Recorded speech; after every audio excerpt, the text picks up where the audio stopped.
Assalamualaikum dan selamat sejahtera. Saya Zurali bin Muhammad, kumpulan JTMK 2. Assalamualaikum dan selamat sejahtera. Saya Nuri Batrisha binti Abdullah Syukur dari JTMK Tim 2. Assalamualaikum warahmatullahi wabarakatuh. Nama saya Safia Malia binti Muhammad Nur.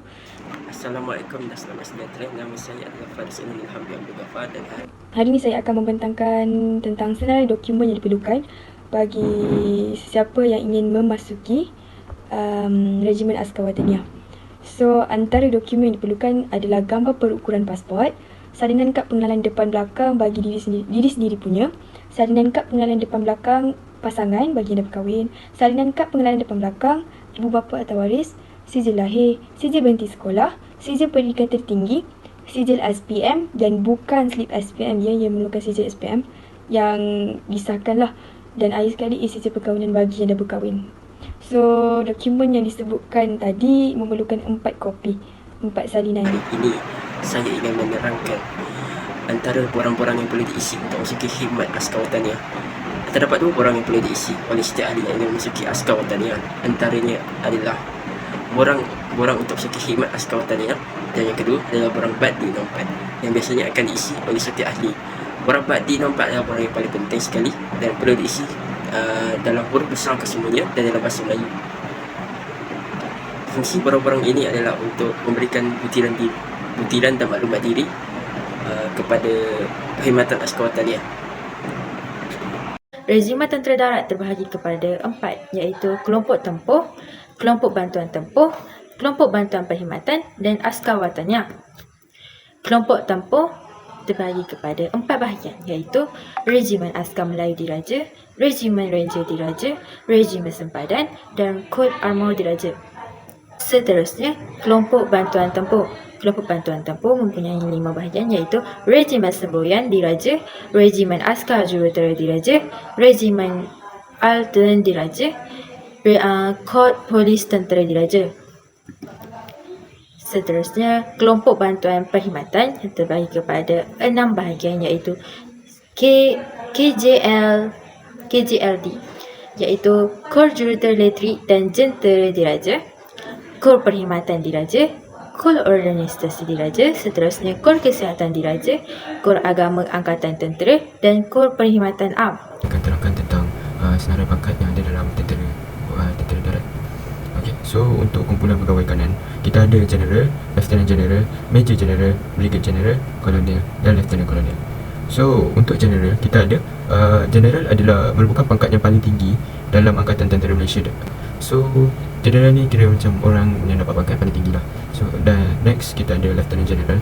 Lieutenant General ni merupakan kedua terkanan dalam pangkat kedua terkanan yang tertinggi dalam senarai pangkat pegawai dalam Angkatan Tentera Malaysia. Yang ketiga kita ada Major General. Major General ni termasuk dalam golongan pangkat pegawai tekanan dalam Tentera Darat. So untuk yang keempat kita ada Brigadier General. Brigadier General adalah pangkat permulaan untuk siri berpangkat General. Okey. So sebelum dia masuk ke siri General, macam contoh Lieutenant General atau Major General, dia masuk dulu untuk Brigadier General. So next kita ada Kolonel. Kolonel ni disandangkan oleh Lieutenant Kolonel yang sudah sempurna tugas dengan cemerlang selama 2 tahun. So untuk Kolonel adalah pangkat sebelum masuk ke Brigadier General. So untuk jadi Kolonel ni dia kena tunjukkan prestasi yang cemerlang dalam masa 2 tahun. Okey. So last kali untuk kumpulan pegawai kanan kita ada Lieutenant Kolonel.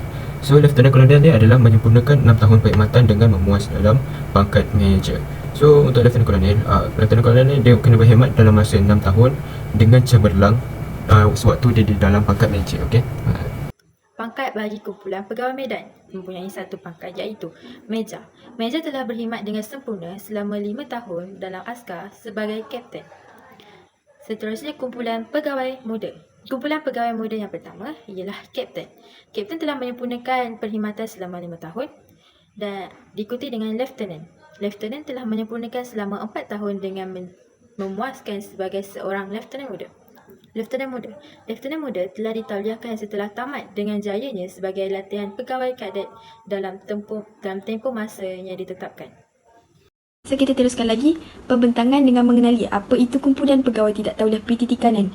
Pangkat apa yang ada dekat kumpulan ini. So first kita ada pegawai waran 1, pangkat tertinggi dalam susunan pangkat anggota lain-lain. Kedua, kita ada pegawai waran 2, pangkat yang dapat disandang oleh seorang yang matang dan berkebolehan. So basically sesiapa yang jadi askar ni mostly memang berkebolehan lah, as we know. Ketiga is staff sarjan, memiliki hitung panjang 12 tahun perkhidmatan. Ini salah satu ciri lah macam mana dia boleh dapat pangkat staff sarjan tu. Yang keempat, sarjan dikenali sebagai pegawai tanpa tauliah kanan dan mula diterima sebagai ahli dalam mes pegawai waran atau sarjan. Antara jawatan yang terdapat di dalam organisasi askar wataniah adalah pegawai PPT rendah. Terdapat 3 jawatan di dalam pegawai PPT rendah. Yang pertama adalah Prebat, iaitu tiada pangkat. Yang kedua adalah Lance Corporal. Lance Corporal adalah seorang prajurit yang mempunyai kebolehan untuk memimpin yang baik dan juga berkhidmat sekurang-kurangnya 4 tahun. Di atas Lance Corporal adalah Corporal, iaitu seorang prajurit yang menyandang jawatan seperti ketua seksyen.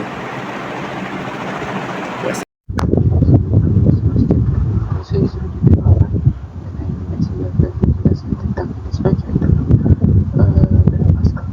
So, kita ada uniform dan dress.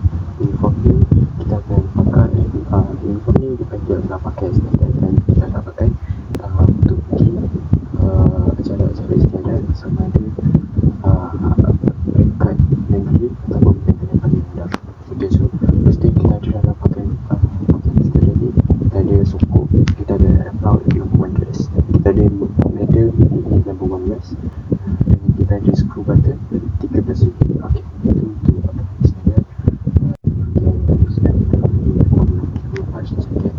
So untuk uniform